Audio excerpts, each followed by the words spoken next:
बिस्मिल्लाहिर्रहमानिर्रहीम। बेटा जी आज हम नज़म मिल के रहोगे अशार की तशरीह करने लगे हैं। तो पहला शेर ये, सारी दुनिया के लिए प्यार की पहचान बनो, जिस पे अल्लाह करे नाज वो इंसान बनो। तो बेटा ये करे जो लफ्ज़ है ना, इसमें एक गलती है। ये देखें, आपको इसके ऊपर हमज़ा नज़र आ रहा है, तो हमज़ा इसके ऊपर नहीं होता, सिर्फ ये बड़ी ये होगी। तो इसमें पहचान जो लफ्ज़ है इसके मानी है शनाख्त और नाज, फ़ख्र। तो तशरीह बेटा जी, नज़म मिल के रहो में शायर मसरूर अनवर यगानिगत और भाईचारे के फ़वाइद बताते हुए कहते हैं कि हमें एक दूसरे से प्यार से पेश आना चाहिए, क्योंकि प्यार वो चीज़ है जिससे गैर और पराये भी अपने हो जाते हैं। तो बेटा याद रखिएगा कि प्यार कैसी चीज़ है कि जिससे गैर और पराये यानी बेगाने जो होते हैं, कोई और जो होता है वो भी अपना हो जाता है। हमें चाहिए, तो देखिए बेटा यहाँ पे चाहिए लिखा हुआ है, चाहे लिखा हुआ है, तो इसको हमने ऐसे चाहिए लिखना है कि अपने अंदर ऐसी खूबियां पैदा कर लें।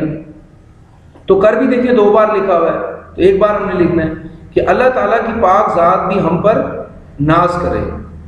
तो ये गानिगत जो है बेटा, अगर ये आपको मुश्किल लफ्ज़ लग रहे हैं तो इसकी जगह पे आप इत्तफाक लिख लीजिएगा या इत्तेहाद लिख लीजिएगा। ये तीनों लफ्ज़ इस्तेमाल हो सकते हैं यहाँ। तो ये बेटा जी देखें आपके सामने जो ये शख्स नज़र आ रहा है, तो ये शायर है, इनका नाम है मसरूर अनवर।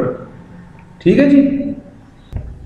तो अगला शेर बेटा जी, कितनी कुर्बानियां दे के ये वतन पाया है, फूल उजड़े हैं हजारों तो चमन पाया है। तो चमन जो है बेटा लफ्ज़, इसके मानी है बाग। तो यहाँ मुराद है वतन अजीज़ यानी हमारा प्यारा वतन पाकिस्तान।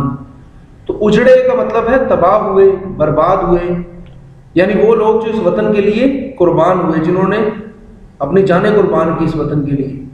तो तशरीह बेटा जी, नज़म मिल के रहो में शायर मसरूर अनवर यगानिगत और भाईचारे के फ़वाइद बताते हुए कहते हैं। देखिए यहाँ तक तो हर शेर में सेम होगा, ठीक है। तो हमने अगला वाला बस याद करना है कि हमने ये पाक वतन बेशुमार कुर्बानियाँ देने के बाद हासिल किया है। ये वतन हमें ऐसे ही नहीं मिल गया, ऐसे ही नहीं मतलब मुफ्त में नहीं मिल गया, इसके लिए हमने बड़ी कुर्बानियाँ दी हैं। तो इसको हासिल करने में हमें हज़ारों नौजवान ज़िंदगियों की कुर्बानी देना पड़ी है, यानी सैकड़ों नौजवान, किसी के भाई, किसी के बेटे, किसी के शौहर, तो लोग कुर्बान हुए हैं, फिर जाके हमें ये कीमती वतन हासिल हुआ है। तो बेटा जी आज का हमारा काम इतना ही है। अल्लाह हाफ़िज़।